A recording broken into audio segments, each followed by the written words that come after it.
I've been doing martial art now for 25 years, and over the years I had to kind of figure out how to do things for myself, because I'm only 5'4", and I'm 155 pounds, and right now I'm 47 years old. When I was like 19, maybe 20 years old, I was only 118 pounds.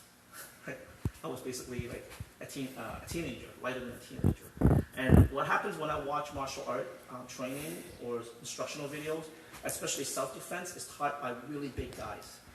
And I see like fundamental problems now that I've been doing it for a long time. And so over the years, I kind of figured ways to do it for my own size.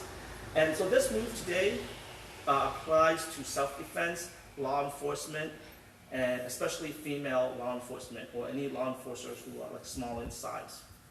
Okay, and so we're going to end off with a move called kata katami. That's a Japanese word for shoulder lock. Okay, shoulder hold, I mean. Okay, or forearm triangle. Okay, so there's many ways to get into here. But let's just say he's grabbing my neck and I grab his neck. So we can start from here. Now, if you know wrestling, you're going to do a duck under. Boom. Okay. Now, if you want, you can do level change really fast. But I would recommend doing a level change to drop into your knee because you might blow up your knee, especially on the concrete floor. But if you know you're fighting on a soft surface and you're fighting someone a lot bigger than you, you pop up and level change, boom, really fast. Okay. So from here, what you're going to do is you're going to get your body in, but you're going to shoot this arm really fast in. Right here, and shoot it fast. And notice what I did with this finger is this way. Okay, and I want to glue it tight. Now the problem is, I see a lot of instructors teach the throw from here. Okay, now in judo, this throw is a sotogeri. Now if you don't have good kasushi, off balance, the guy can counter throw you. Because for a small window, it's a neutral position. Okay, so what I mean is this, his base is stable, my base is not stable, and if I don't do kasushi, I go from a stable base to an unstable base because my foot's off the ground. When I get to here, let's turn this way so the arms can see. All he has to do is hold his elbows down into his chest, bend and kick his leg, go ahead, and there's the throw. Okay, so this is the problem I see a lot of tactical defense trainer, or this way, or self-defense instructor. They teach it like this, here, and then they throw. Okay, that's a problem, especially if you're a small little guys like me, or you're a female trying to throw someone because of the size difference. So I developed something a little bit different. Right here, we're going to form a T position. Okay, so the only counter he has is an ochigiri, inside leg trip. Okay, good. And then he's going to dive forward. Now he has to have a little bit of judo skill for that because he's not controlling this plane over here. So he needs a little bit of sophistication judo throw and manipulation of the plane. But the average person is not going to know that. Okay? Now from here, I have a high grip. And what I'm going to do is I'm going to manipulate the spine. So I'm going to come down here, see how my elbow travel, and I'm going to push the spine in. And then I'm going to buckle his knee at the same time. Okay? Now from here, I'll come back up. He's going to fall. As he falls, I don't want to go with him because I want to control the fight. Okay? So I'm going to go like this, and I'm going to separate myself. Boom, I'm in. And now when I'm in, I'm going to form a triangle position. And I'm going to get down. So everyone can just get down a little bit more. Okay. So a lot of people would teach forearm chokes from different grips and stuff. I can't do it. I'm just too small. My hand's too short. And Sean's a pretty big guy. So I'm going to show you the Japanese way of doing it. You're going to form a gable grip. Hold the gable grip. And elbows down. You're going to keep this knee at the belt line. And you're going to walk your foot so that you can straighten it and apply pressure. And what you want to think about is a triangle. And you're going to push this line to this line. Okay? So you're here. Now another problem is a lot of people try applying the choke too far up. You're going to pretend you're a puppy dog. Everyone just come to the side a little bit more. And you're going to try to snuggle with him. So you're going to walk your neck down. Okay? And your goal is basically to push this muscle into his neck. Not to bring this elbow across. It takes too much work.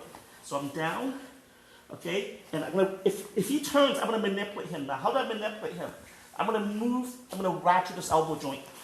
And then I'm in, and I want to make sure this elbow joint is down this way so I can pull it. And I want to make sure this is deep. So a way to do that is lift this head and walk in or walk your finger. And then right away, like this. And I walk my foot, And what I'm going to do is I'm going to roll my wrist. So my wrist is flat, I'm going to roll it. That will bring his cervical up. At the same time, I'm going to keep this knee here, and I'm going to drive with this foot. I'm going to pull down, and I'm going to push that way. Ready? That's the choke right there. That's how it feels. Okay? Now, I can't do it very hard because I broke my arm in a fight, kickboxing match. So there's a titanium plate here. So it's very painful for me.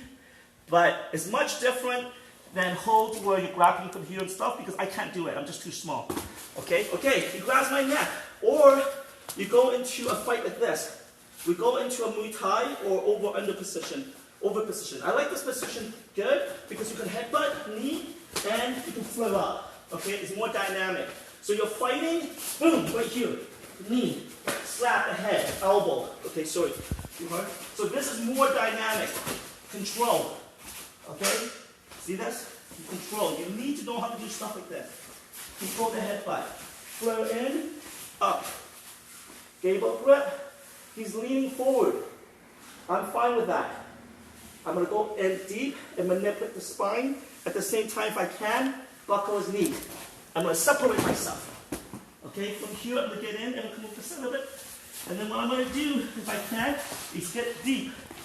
Deep. If I can, up. And then slap my hand. Okay? Now, if he's leaning over and he's a lot bigger than me, go ahead, roll, roll, roll. He's going to roll me. This is a shitty situation. You just threw the guy down and you got into a bad situation. You need to learn to stabilize. So what you're going to do is you're going to ratchet his neck. See what I just did with his neck? That's how it feels. And then I come back. Okay? So I went like this. Did you felt it? Oh yeah. So he rolls, right? I'm going to ratchet his neck, and then I came back. And then I'm here. Okay, now some people teach it like this, stuff like that. I personally do not like that, especially in a street fight, because you're in a belly down position. Not very good, okay? You only do that in the bedroom, right? So we're here. And now, my foot, I want to walk it a little bit so that I can push. And this elbow's down. Ready? And this turns up. So I'm going to push toward his neck, not up here. I'm going to pull, and I'm going to drive.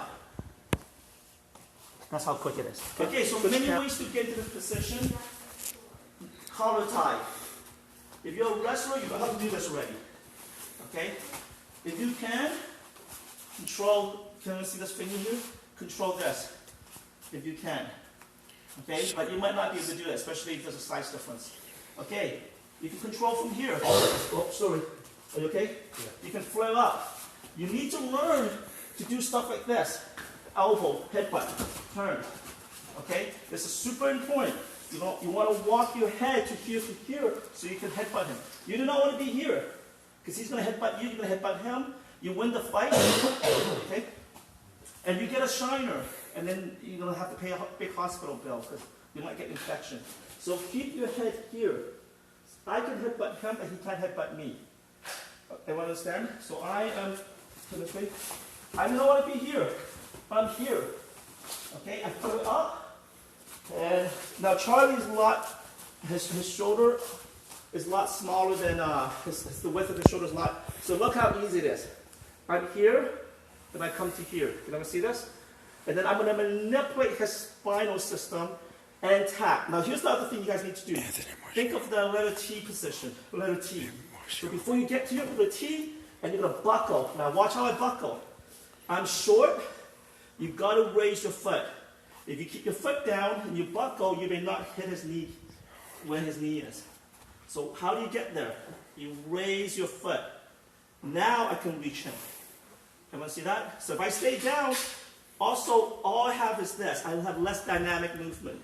So it's up. Ask Charlie how it feels. And you okay? Yeah. So this move is super useful. Let's do it in real time. Okay, we're fighting. Yeah. Now, see this elbow here? A lot of times in the fight, you're going to flare your elbow right away.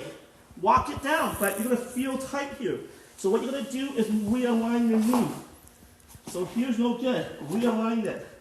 And elbow down, pull down, and make sure it's down. Snuggle like a puppy. Push across. If your foot feels too long, walk it. Do not slide. You're going to lose position. Just walk it. Walk it. Stay down. Tight gable grip.